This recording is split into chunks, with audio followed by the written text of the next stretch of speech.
Michal, Josef Drexl, Rupprecht Podszun. Welcome to Digital Markets Research Hub. I must start with a statement. It's not AI generated, it's reality. We have three presidents of ASCOLA in the same room, giving me tremendous honor and huge opportunity to ask you the questions about this flagship conference, about its evolution, development, and future plans. And perhaps the best way would be to begin ab ovo, starting with the very foundation of our all competition academics venue, which all dream to present, to learn, and to share their ideas. Yes, perhaps let's start with you. Yeah, thank you very much, first of all, for the invitation.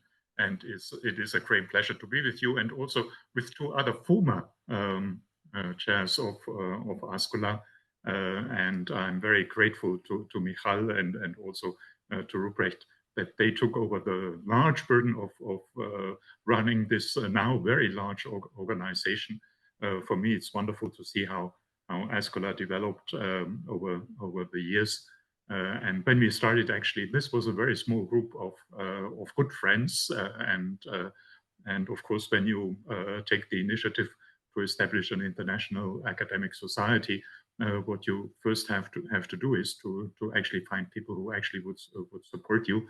And there have always been people. And when let's call it, I wanted to retire after 9 years, I was very happy that other people were ready to take over. What were the reasons for establishing ASCOLA? From today's perspective, this is quite an important question because I think we are now also in a situation where we have to reflect on what ASCOLA's mission should be for the future. And the situation today is very different from 2003 when we convened based on an invitation to quite a number of potential members for the establishment of the association. At that time, in 2003, this was very much a reaction to the internationalization of competition law. Competition law spread all around the globe. Businesses became global players. Businesses got organized. Also, the competition agencies got organized. That was also at the time, at the starting years of the International Competition Network. Scholars multiplied around the globe, but they also needed to get organized. So the impetus was really that we should not leave competition law and its development alone in the hands of the business sector, and in the responsible hands of the competition agencies. Also, scholars need to unite and maybe also work on a common perspective on what competition law should actually contribute to the well-being of societies in the future. So globalization was the theme. And I'm saying that now the situation is very different because now it seems that globalization is a thing of the past. So the world gets much more divided. We have the same problems because the political shifts that we see and re-emerging nationalism and populism, which is very much at the reason why we see those shifts, and even violence, aggression, and so on. So we still have globalization, especially in the digital sector, and we have the globalization in this sector. The big platform economy is all around, with basically only two countries that really matter, and this is the United States and China, of course. And still, we have regulators around the globe who try to tackle the same issues. So that's the situation. And I think in this situation, also an international society for competition law has a major role to play. I would now say to keep the world together, right? Because nations drift apart. Nations have conflicts and even enter into war. We have the same situation here in the Institute. where Russians and Ukrainians work together quite wonderfully and support each other, right? So that is what researchers can actually achieve.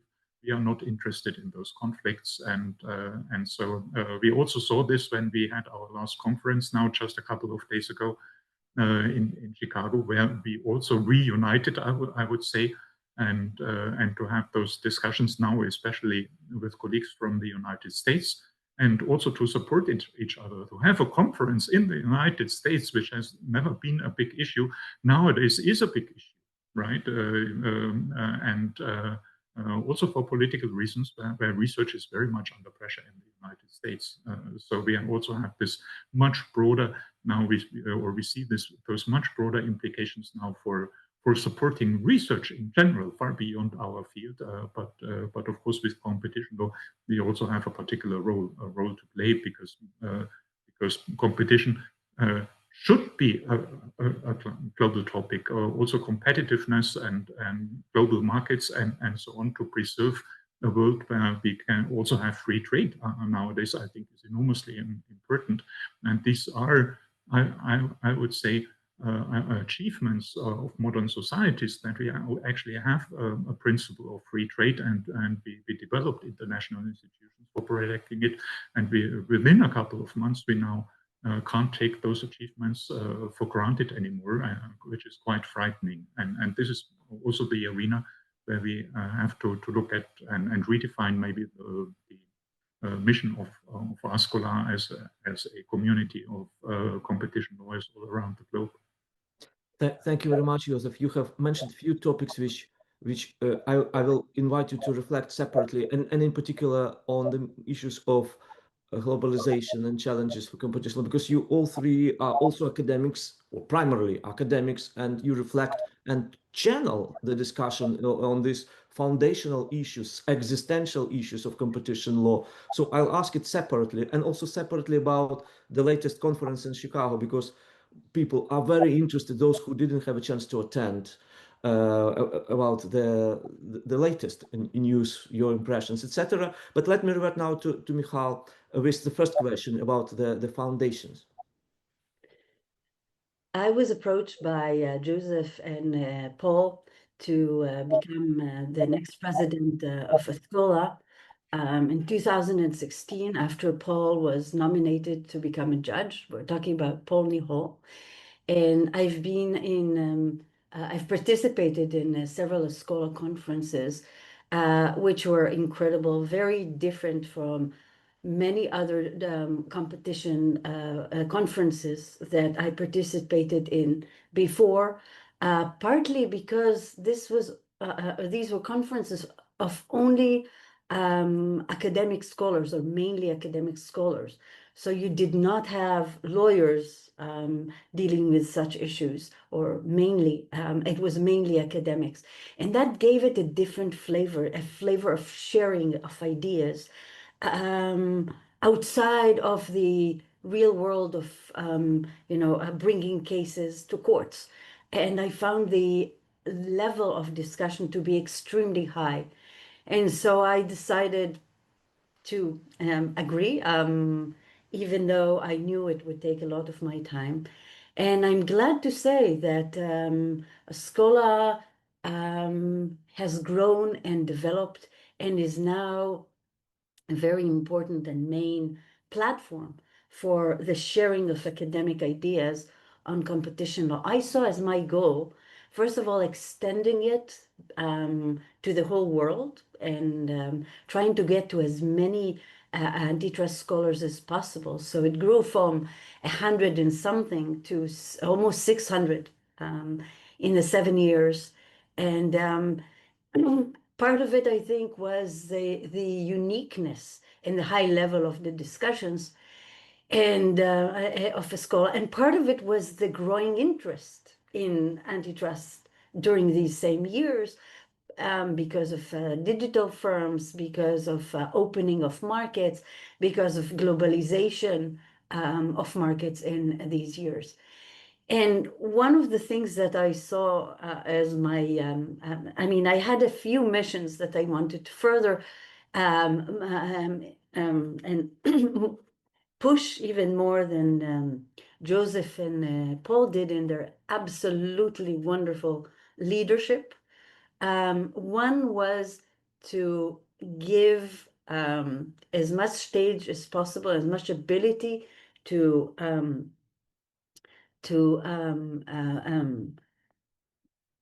showcase their work to young academics.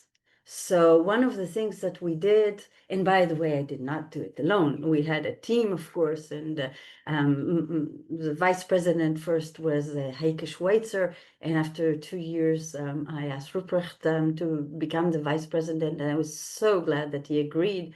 And we had a team together with Peter Pichten, of course, who was the treasurer, and we worked together. And there was also, of course, members of the board with incredible suggestions.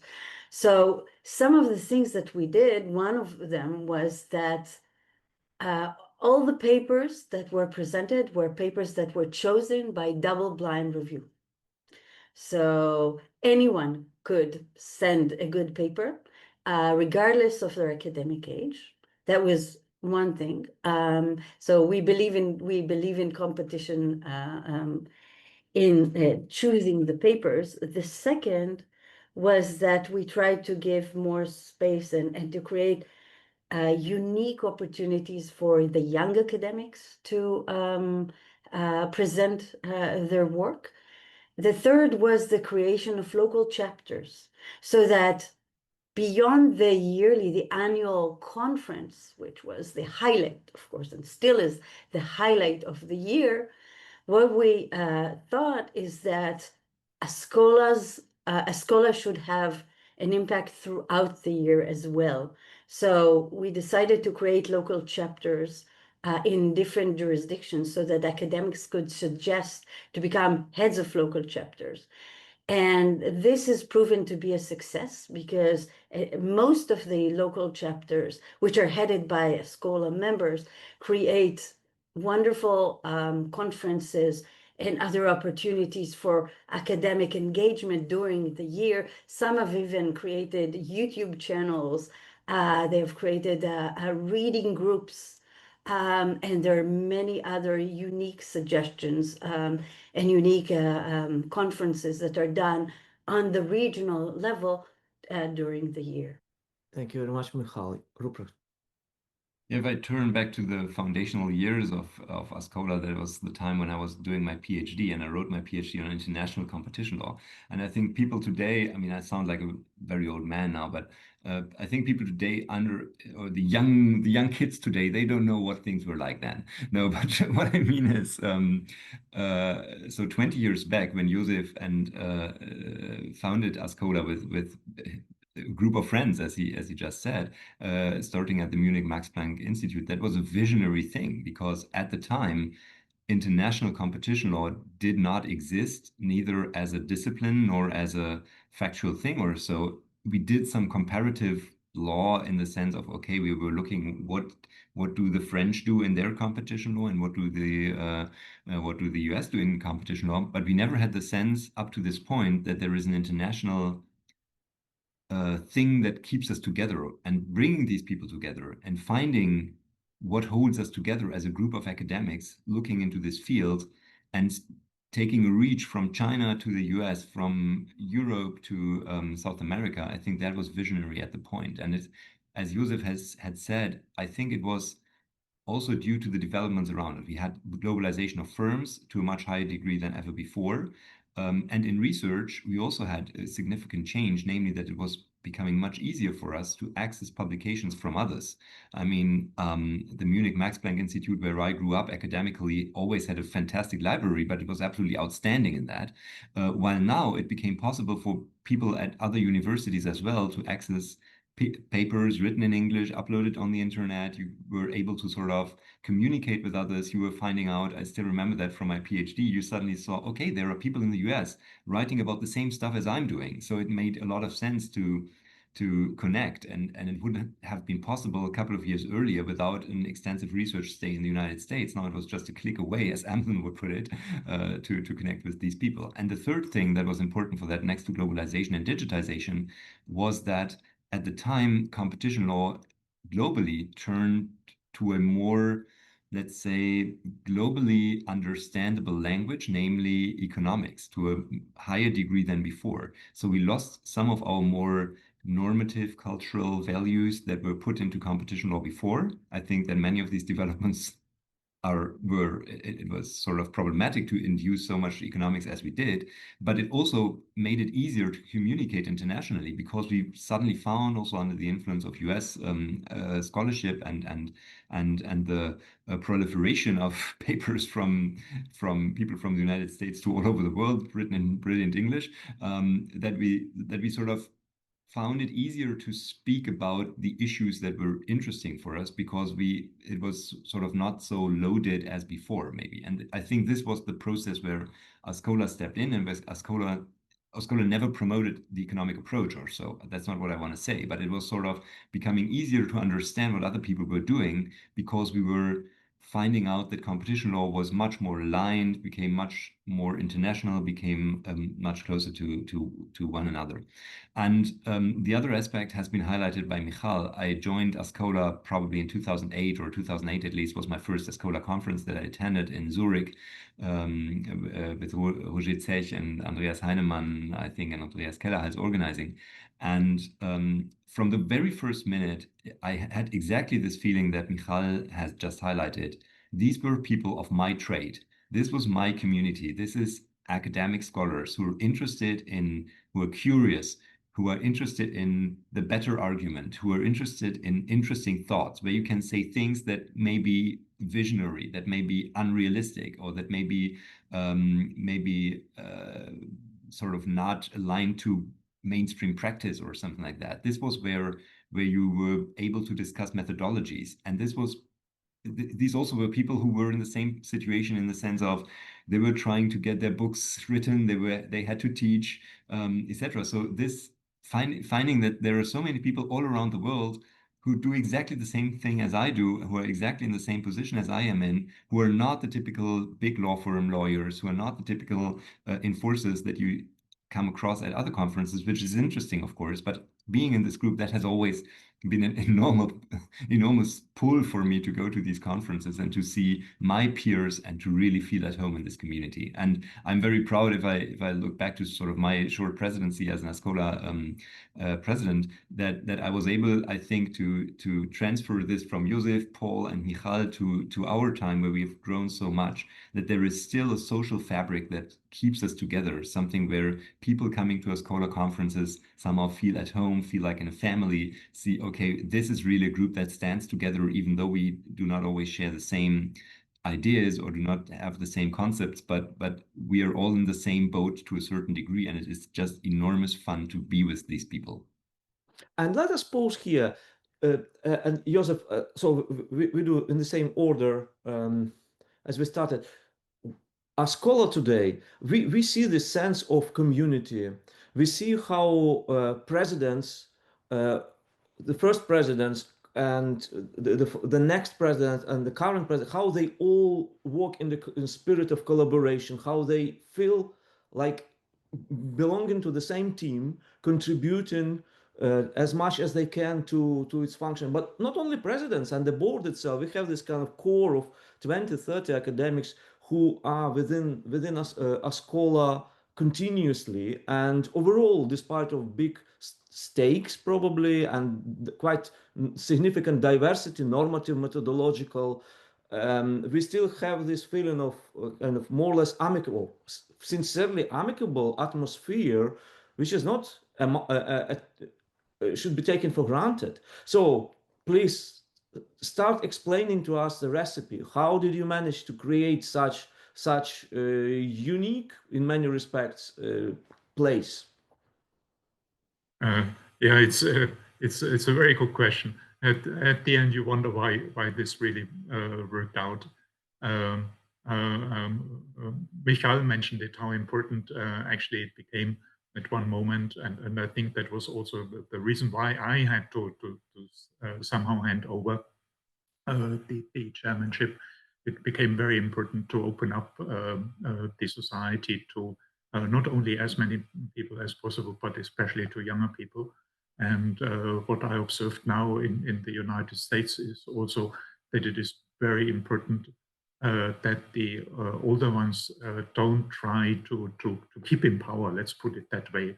We see this in many other organizations where the leading people don't want to leave. And I find it great that basically the core team constantly gets new people in, and actually those are people who are just as scholars are at the middle age, right? And that's the right way of doing it. It actually guarantees that that ASCOLA doesn't get too stagnant in a way. And what I also find very important, and that is also kind of an art which is not necessarily given. Now, Michal mentioned that we also practice the principle of competition when it comes to the acceptance of papers. And this and competition can be rough, right? There are also always people who don't get accepted and so on. And this can cause frustration. At the same time, what we also achieve is, and I experienced this especially now at the Chicago conference, that we get actually completely new ideas on the table that are outside of the box what most competition lawyers would actually accept. So the open-mindedness of also getting papers that come up with new ideas, and that may also trigger opposition in the discussions. I think that is the art that I'm really talking about, and I think this is something that developed over time. You cannot devise it up front as a plan and then it works out.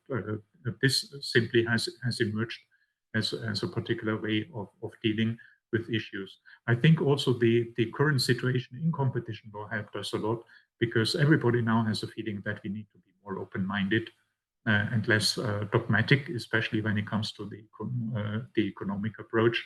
Chicago told us too much. It was a much too narrow concept. In Europe, when the more economic approach was developed and devised, this already became more open, more sophisticated, I would say. And now we get completely new issues on the table, like the ecological dimension of competition law, the democratic dimension of competition law. This is now all back, and it's in today's time. This is also very important, and we need to cultivate that openness for ideas. Thank you, Josef. Michal? I'll just add a few things to what Joseph did. And by the way, I think that part of the amicable atmosphere came from Joseph's personality and the way that he created these groups of people, and his openness to so many ideas, and the way that he criticizes. I mean, when he provides criticism, it is such a supporting way. I think this carried over to the other presidents and to other conferences. But let me add a few more things here. I think that when you ask why it's so amicable, and it's actually amicable, we have a wonderful community. We have a unique community. We are so so fortunate. I remember when I was in Paris for a few weeks, and I sat in a room, and near me was a professor from Yale. We were both visiting professors. And in the 3 weeks we were there were many colleagues that came through Paris, and we went to lunches and to dinners and to things, and I always took him with me. And at the end, he said, I want to start writing about antitrust. The people here are so incredible, much nicer than the people. And he was writing about contract law. I mean, how come you don't have this rivalry that we don't have? And I think one of the things is that because antitrust is a younger field, maybe, and so you don't have so many doctrinal people, that's one thing. Another thing is that I think that the conference are really geared towards the academics. They really try to assist the academics in the time that, for example, when I was president, Rupprecht and Peter and I were thinking about how can we do things that would further the, what academics do in their everyday life. And so we had sessions on teaching, how to teach better. We had sessions on how to submit grants. We had sessions on how to present better your work. And we integrated it into the conference. For example, I remember one year when we put a lot of focus on presentations, we asked commentators to also comment on the effectiveness of the presentation.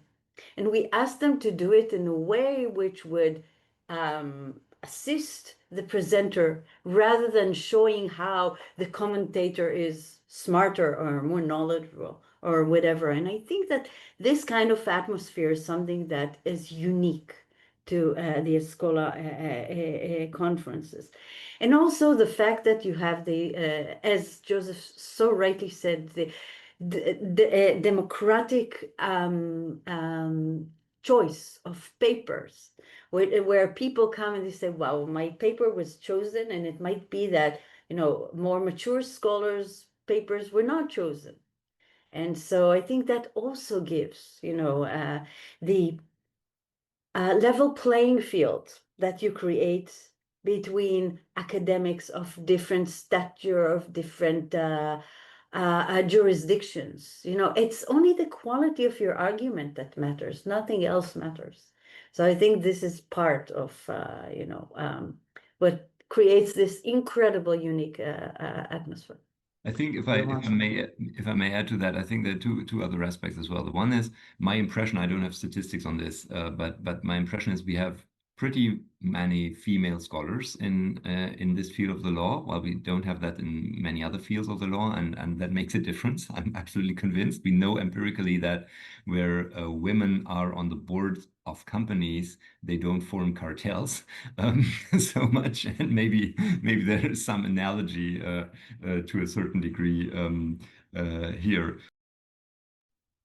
The other thing is that the other thing where I think that it makes a difference is that people choosing antitrust as their field are interested in society. They're interested in changing society. They're interested in social goals to a certain degree, and they're not in it for making companies richer, right? So, but maybe they are interested in making a society more just. And while this may be important for everyone who starts doing the law, I think that it is pretty strong in competition. It is maybe not so strong in some other fields. You mentioned contract, Michal.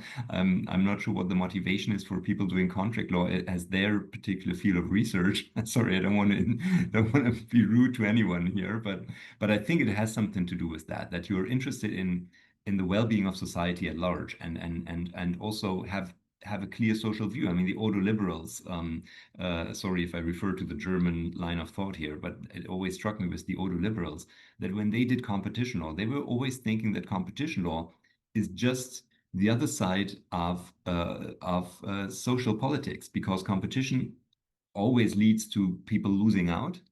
You always have a winner, you have this rivalry, but then automatically, if you go into this field, you also get a pretty good picture that this is not always this is not always nice, in the sense of you always have to take care of the social implications of what competition law is doing. Now, we don't do that in our daily lives, in the sense that I'm not looking into social security law as my second field, but it is always there that competing means someone wins, which is great. This person drives us forward to a certain degree, makes us more efficient, innovative, etc. But it also means someone's losing out, and I think these social issues play a certain role in when you pick your field. And if you then go to a conference with international scholars, you probably have a different kind of people than if you go to some other law conferences, without being more specific now. Thank you very much. Let us revert to the latest ASCOLA annual conference. There are always some larger topics that are very prominent, and no surprise, also in Washington, the digital economy was probably the field which produced most papers that were handed in and were ultimately also chosen. What I found more striking was the fact that from a methodological point of view, traditional economic analysis played a rather small role. So as I said before, especially younger people tried to explore different methodologies, or opened up many different boxes, and that made for me the conference really very exciting to see how also younger people are now in search and feel less bound by, I would say, older approaches, economic approaches. It's not that we see a demise of the economic approach to competition. No, it's still about the markets. If you don't understand how markets work, if you don't know about the economic rationales that underlie also competition law, you can't do competition law. You have to master this, and that is not what I want to say. It's much more the opening up of new perspectives, and that is exactly what makes ASCOLA as a and the ASCOLA conferences as an academic enterprise and as an academic community so exciting. Thank you very much, Josef. Michal? It was a wonderful conference. It was wonderful to see everybody, and the organization was impeccable. So thank you for all the organizers, of course, Rupprecht, also Spencer Weber Waller, who hosted this conference. There were three things that I want to mention with regard to this conference, or the themes, which I took with me more than others, because there were many papers that I thought about afterwards. So, but I'm just, talking about three main themes that I thought are interesting. First is a question, and this has started a few years ago, but you saw it in this conference again. This is a question of goals, okay, of how wide or how narrow do we define the goals of competition law, and how competition law interacts with industrial policy, for example. So that was one thing that I saw in many of the papers. The second was an acknowledgement of the political economy in which antitrust operates. So you cannot do antitrust, or a lot of scholars have acknowledged the fact that antitrust, to effectively apply antitrust in real world cases, you also need to take into account other non-antitrust aspects that come from political pressures, and you saw that in some of the very interesting and sometimes troubling discussions that we had. And the third, I thought this was a wonderful idea and a wonderful session. This was a session of how to use pop culture while teaching and researching antitrust. It was so much fun, but beyond the fun, you want to capture the attention of your students. And today it's, of course, more difficult than it was in the past, because they have their phones, they have their computers, and their mind is wandering. So there were some wonderful ideas of how to use pop culture in order to gain the attention, which I thought was absolutely lovely. Many thanks. Rupert, an additional question. I noticed from the reports that it has also, the latest conference had many runners. Is it kind of an expectation for the next submissions that you have to run at least 5K or something?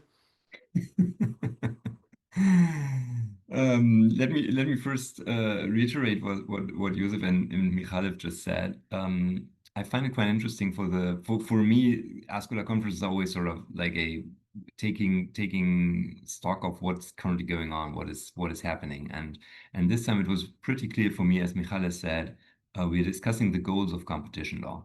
And we are discussing the very fundamentals of competition law. And I've never been to an antitrust conference where I came across so many philosophers. I mean, Oles, you're the expert in this, and you've always worked a lot with references to philosophical thought. But I've seen this in several sessions that I went to, that people refer to John Rawls, to Robert Alexi, to philosophers. So trying to find orientation in difficult times when the economic foundation, as Josef has said, is sort of shaken, in the sense of we no longer want to refer to economics, but we want to refer to more normative thoughts, maybe to more grounded in certain constitutional values or other values. And so you try to find your reference points for that. And that was something that I saw here very much. Speaking of the goals, I found it quite interesting. We had one plenary session on labor markets and competition law.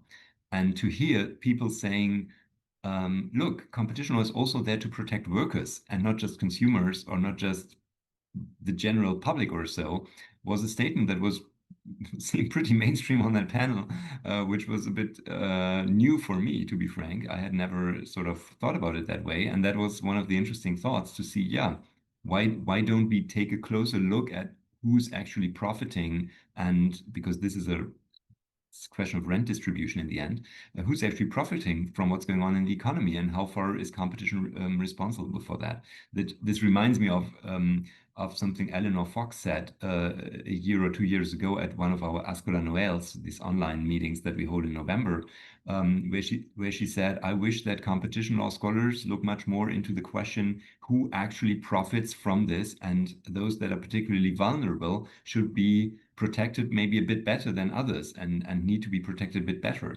And in European practice, at least, so far we haven't seen this focus, but we have always looked at what does this mean for companies, right? And not so much what does this mean for vulnerable consumers or so. And so the focus is shifting, the goals are shifting, and that also means we need to recalibrate the fundamentals of our field, and we are looking for orientation. And this is what I saw in many of the interesting papers. The other thing, if I may say that sort of in a also maybe looking forward to what to expect, what I found quite interesting this time, as Josef had said, there were a lot of papers, of course, on digital, on AI, etc. But there were very few papers on sustainability. And a year ago, that was different. A year ago, we had many papers on sustainability, and now that topic has sort of go down a bit. And that seeing this, I thought that, yeah, we are sort of part of the cycle, of the hype cycle to a certain degree. If you want to succeed in research, of course you jump on the current topics that are moving society, and I'm not quite sure whether that's a good thing or a bad thing. So in the sense that of course, yes, it's important that we say something on to these burning topics, and it's important that we make our voice heard in these discussions. On the other hand, maybe research also has a different task to a certain degree in thinking ahead, or not being sort of so much driven by what is currently making the headlines. And that is something where I think that also our career options, the incentives we have for pursuing our careers, etc., is something where we should critically ask ourselves what that means for us. Thank you very much. Let me revert now to the issues, not of the past, not of today, but of the future. There are several challenges, I imagine, for such a large organization, where you get success after success. It becomes a default. It's the expectations are increasing, and you have to keep them in order just to maintain the level playing field. But you want to develop further. So the ambition is there, but it's also hard work. So I wanted maybe to invite you to reflect on the future challenges, and maybe also on the milestones which ASCOLA has shaped for ethical declaration, for example, being something pretty much optional, almost extravagant. Now it's a default. It's such an important change which has been nurtured and promoted actively by ASCOLA. Josef, maybe let's start with you again. Since you mentioned the ethical rules, I think this is clearly something where ASCOLA takes a leadership, and from this also other associations could learn, because we are in a field where stakeholders are very powerful, and where also researchers where researchers often depend on funding, even full research institutions depend on funding. And there are companies that actually put a lot of money into research, and then of course we have to be very cautious as regards transparency. I think quite often we don't have a choice, especially when we are at universities, and then the universities need to get funding from outside. Think about the United States. This will now become even more difficult, more of an issue. And then transparency is enormously important, because at the end, we want to be trusted as researchers, and in competition law, we need to be particularly responsible as concerns trust that society puts in our research. So that's one aspect. You mentioned the challenges. I see quite a huge organizational challenge. Organizing a conference with so many participants requires a lot of work and also finances, and actually to find members who are actually willing to take over that task. This I consider is a real challenge.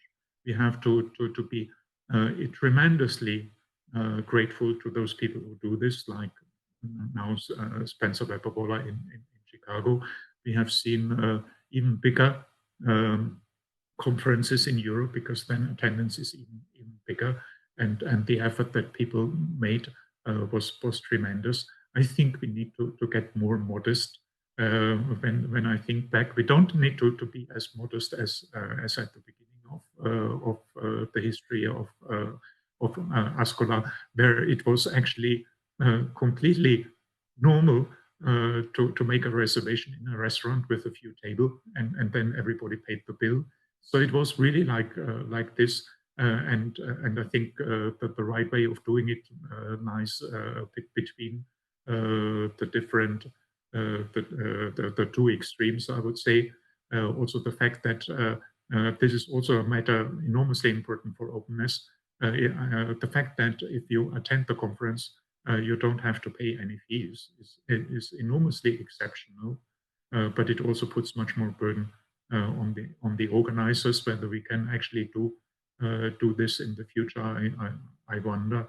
I would not mind that we pay for the attendance, because otherwise those who can't, the members who can't afford, they still subsidize the conference with their membership fees, not to forget, and those who attend get more from ASCOLA.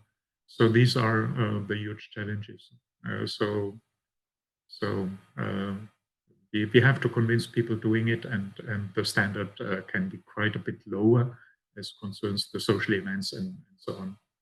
Looking at the current difficulties, I mean, I'm so happy that Peter Picht and the executive committee now take over, and I'm free of having to deal with the challenges to ASCOLA's structure.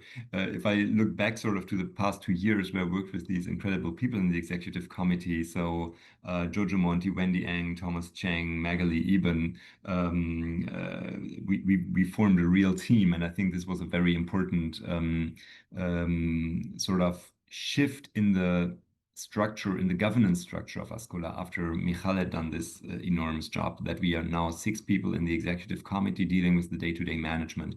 And I think we still have to work on internal governance issues. People from the outside maybe don't always see how difficult it is to organize an organization with 600 people running regional chapters, an annual conference, an OL, and several other activities. And this governance issue was incredibly important during my term, and it will continue to be important.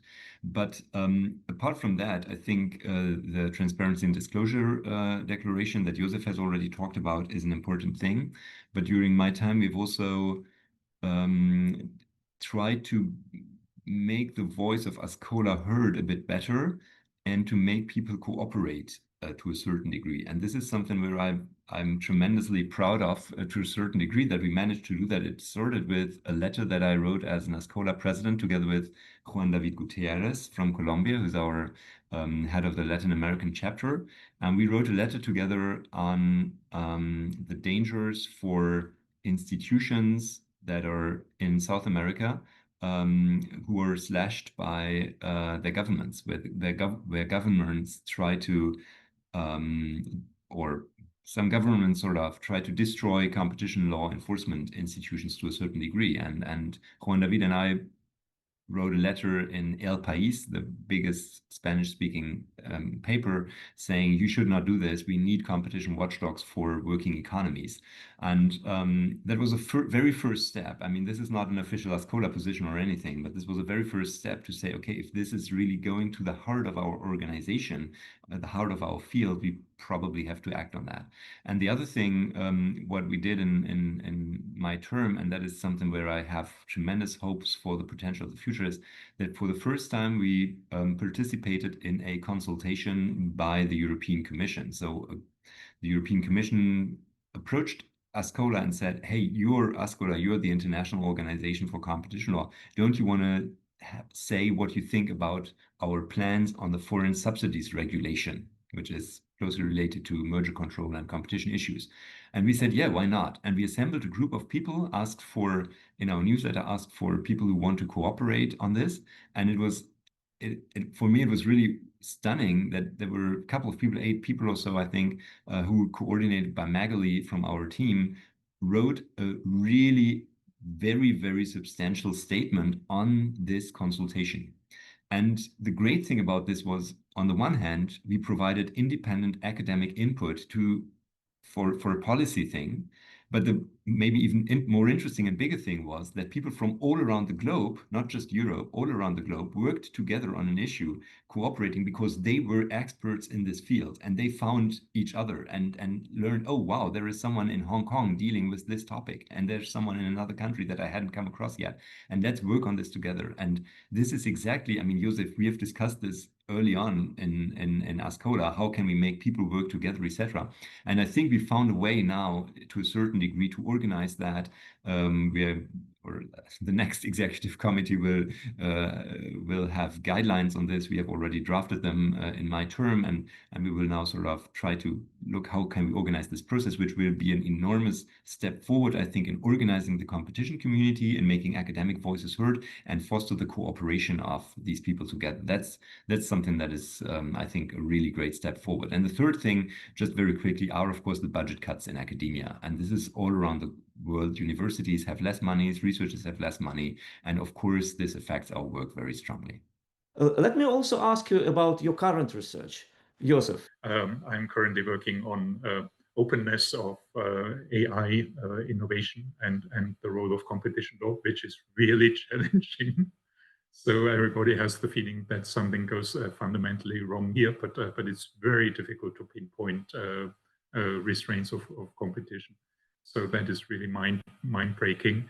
And there are other topics. So the control of standard essential patents has always been a topic around, but currently in the European Union, it has never been more exciting since now also the judicial system has been changed quite considerably with the advent of the Unified Patent Court.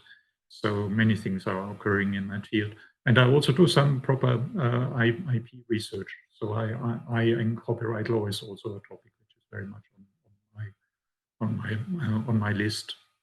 We recently also published a position statement on the reform of transfer of technology agreements. So these are basically the current topics that we anyhow have in the European Union. With regard to my own research, let me mention 3 things that I'm working on. And I actually think that this day and age creates huge challenges, which are a wonderful basis for academic work. So we don't have a problem of finding interesting questions. Of course, the issue is, what do you do with them?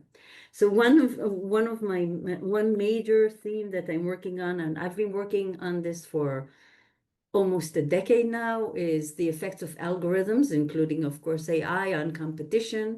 And I've moved from, gone through the effect on coordination to effect on abuse, effect on mergers. And now I've written about what I think is the next level of thinking that we should go to, which is creating a typology or thinking about this in a macro sense and looking for optimal rules overall where you have algorithms operating in markets.